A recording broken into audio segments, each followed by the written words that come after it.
L'une des choses les plus troublantes que nous voyons en tant que peuple, ce sont les disparitions inexplicables d'individus dans les circonstances les plus banales.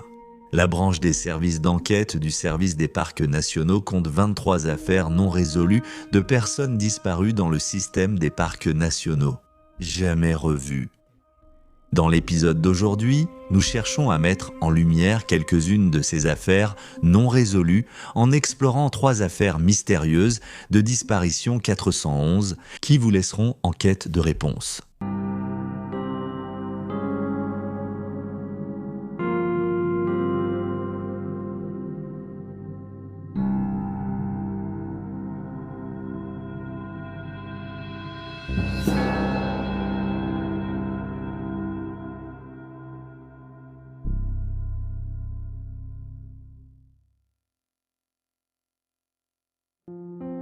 Dennis Martin. Dennis Lloyd Martin, âgé de 6 ans, a été vu pour la dernière fois le 14 juin 1969 alors qu'il était en camping avec sa famille dans le parc national des Great Smoky Mountains dans le Tennessee. La famille venait de Knoxville. Mais chaque fête des pères, Dennis, accompagné de son père, de son grand-père et de son frère aîné, se rendait au parc pour quelques jours où ils échangeaient des histoires et renforçaient leurs liens dans la nature sauvage.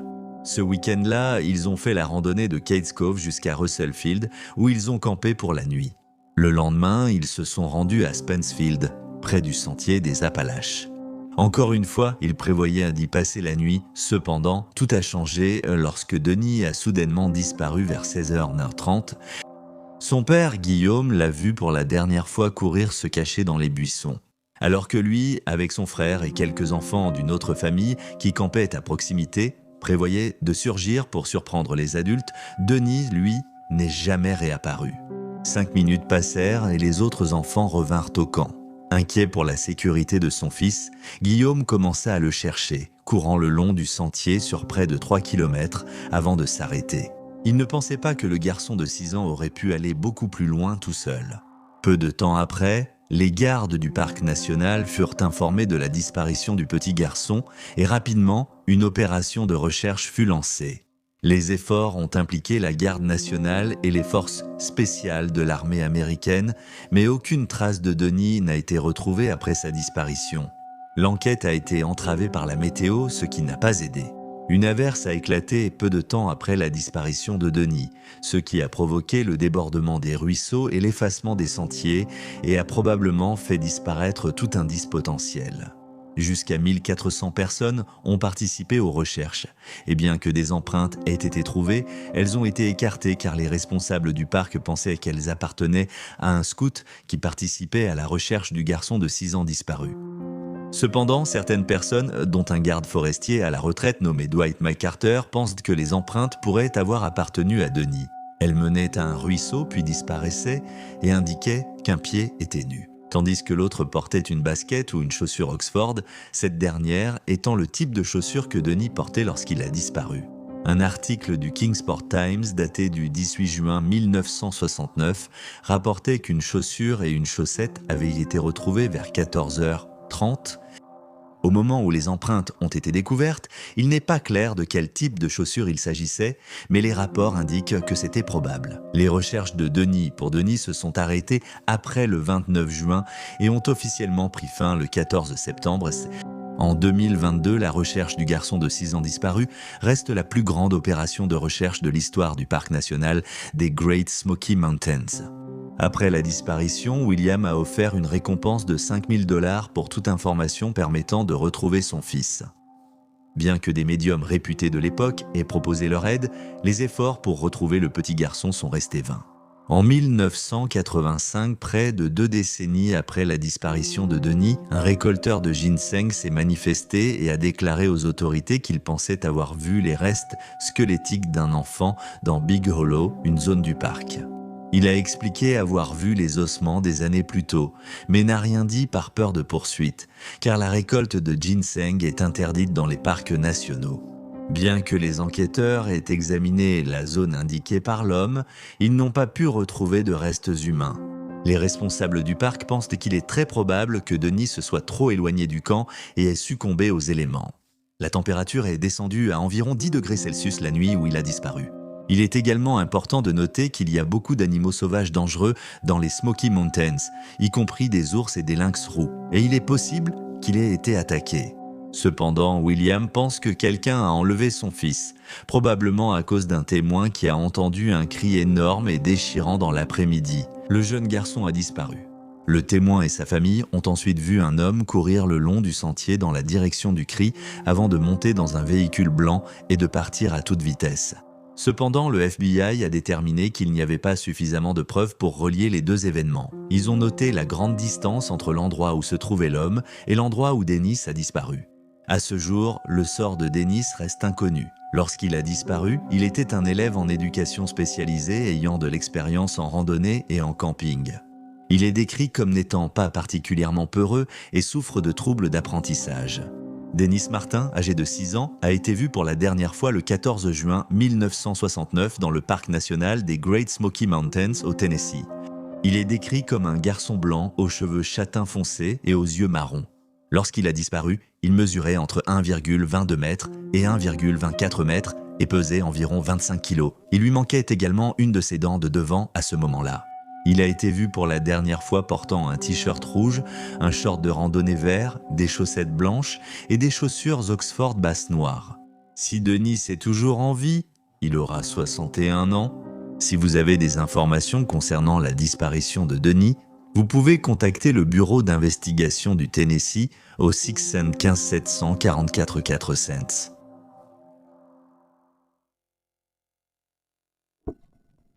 Stacy Harris. Stacy Ann Harris n'avait que 14 ans lorsqu'elle a disparu du parc national de Yosemite en Californie. Et son dossier dispose de très peu d'informations et n'a pratiquement pas progressé au cours des 4 dernières décennies. Le 27 juillet 1981, Stacy, accompagnée de son père, George, et de 6 à 7 autres personnes, visitait le parc national de Yosemite. En arrivant à un groupe de cabanes prévu pour passer la nuit au camp Sunrise High Sierra, le groupe a attaché ses chevaux et est entré à l'intérieur pour se rafraîchir.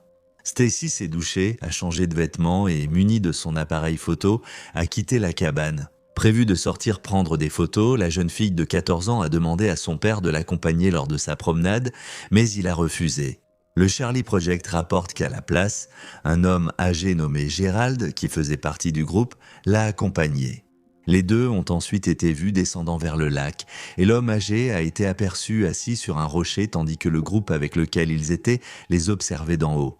Stacy a été vue pour la dernière fois se dirigeant plus loin vers le lac, passant derrière des arbres et disparaissant de la vue après un moment.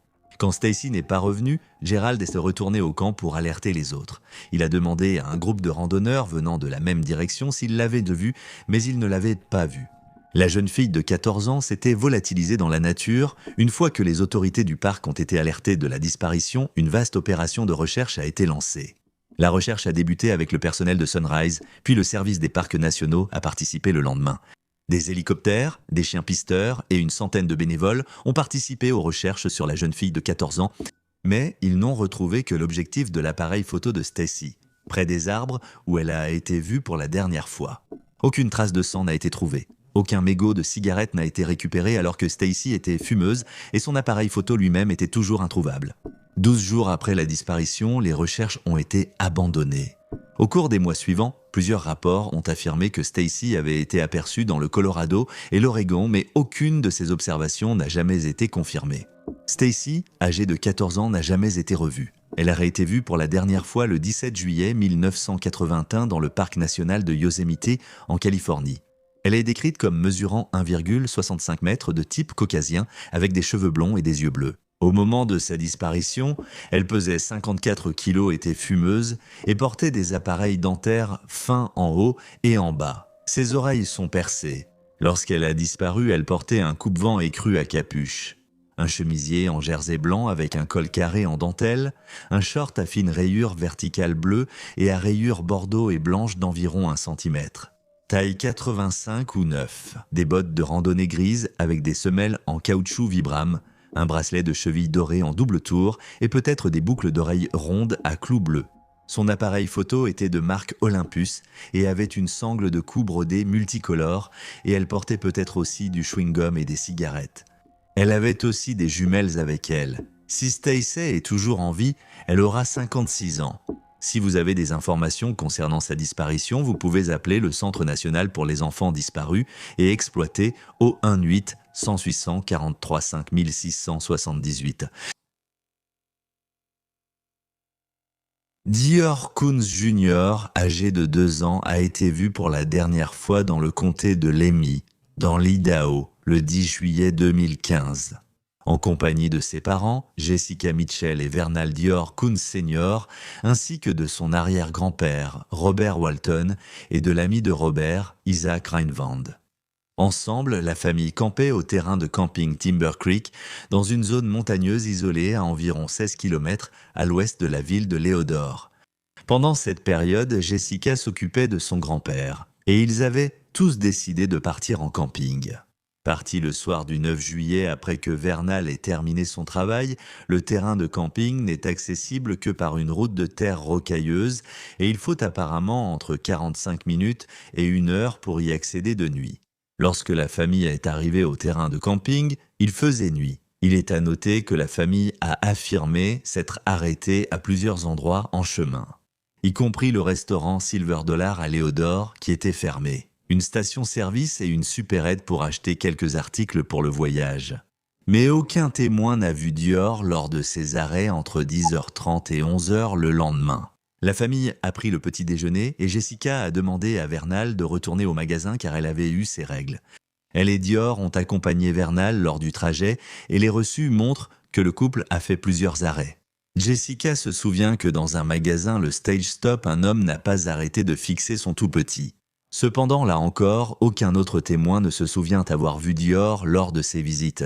Au moment où les enquêteurs ont retrouvé l'homme, ils ne se souvenaient même plus avoir vu la famille ce jour-là, encore moins le tout petit.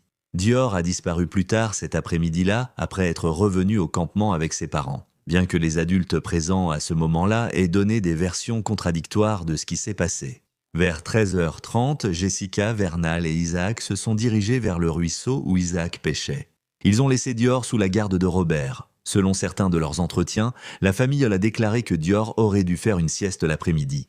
Jessica a aussi dit l'avoir vu sous un arbre manger des bonbons et que son fils préférait rester avec son arrière-grand-père plutôt que d'aller au ruisseau.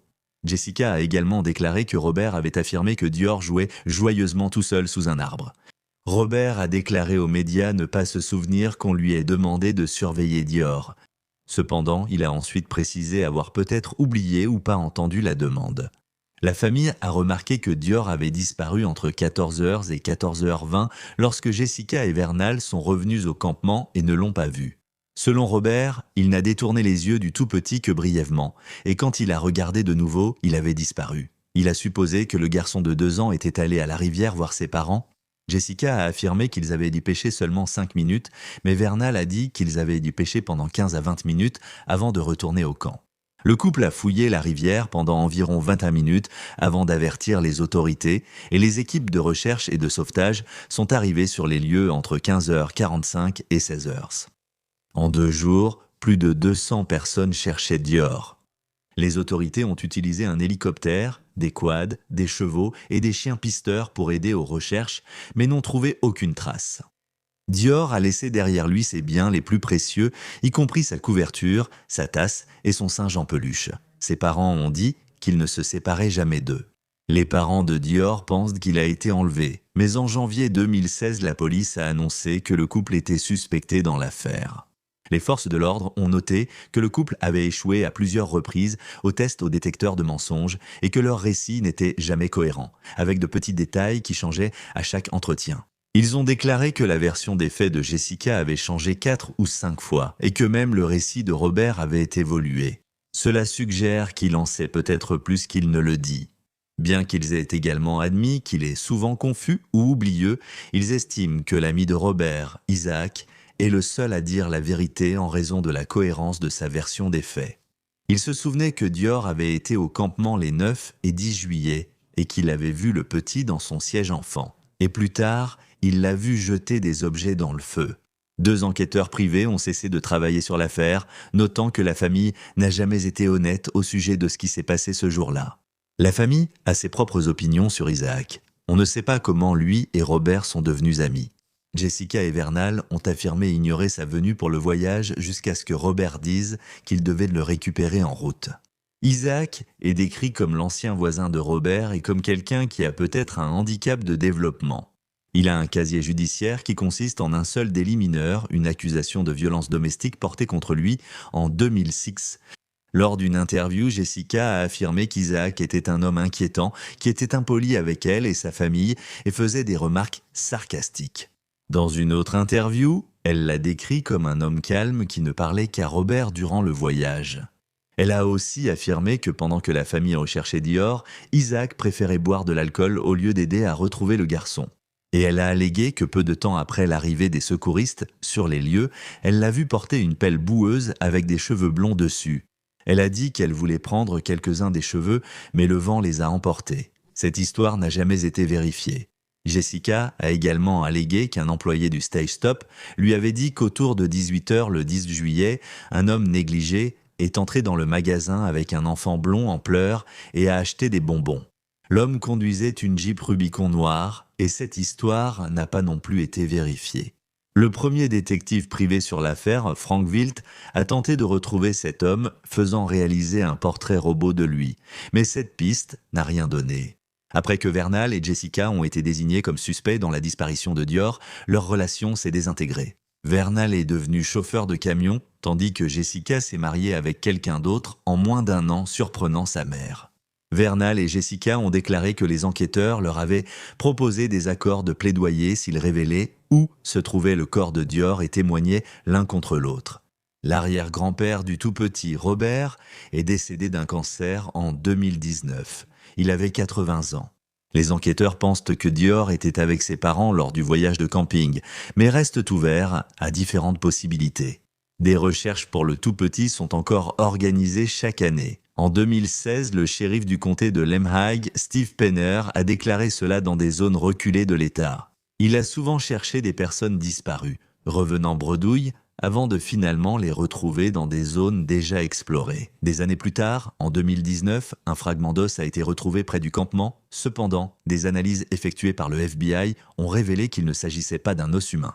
La mise à jour la plus récente dans cette affaire a eu lieu en août de cette année, lorsqu'il a été annoncé que Philip Klein, l'un des enquêteurs privés qui avait quitté l'enquête plus tôt, a été engagé pour examiner la disparition du petit garçon. Il pense que les parents de Dior savent ce qui lui est arrivé. Klein lui-même, cependant, n'a pas une réputation irréprochable. Il a été accusé de harcèlement et a même fait l'objet d'une plainte en diffamation contre lui et son entreprise en 2014. De même, après son départ de l'enquête Kunz, Vernal et son père ont intenté un procès contre le détective privé. Cependant, une grande partie de l'affaire a été rejetée en 2019. Le petit Georgie Kunz Jr., âgé de 2 ans, a été vu pour la dernière fois au camping Timber Creek dans le comté de Lemhi, Idaho, le 10 juillet 2015. Il est décrit comme un garçon blanc aux cheveux blonds et aux yeux marrons, mesurant environ 91 cm et pesant 13 kg au moment de sa disparition.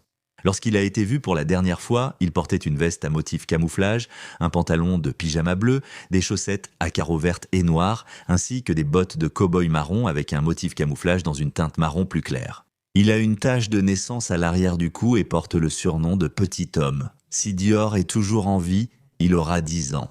Si vous avez des informations concernant l'affaire de Dior, vous pouvez contacter le bureau du shérif du comté de Lemhi au 208 756 890. Et voilà les faits. Veuillez laisser un commentaire ci-dessous avec vos propres théories et spéculations et n'oubliez pas d'aimer cette vidéo et de vous abonner pour soutenir la chaîne. Merci d'avoir regardé, restez vigilants, restez en sécurité et on se retrouve la prochaine fois.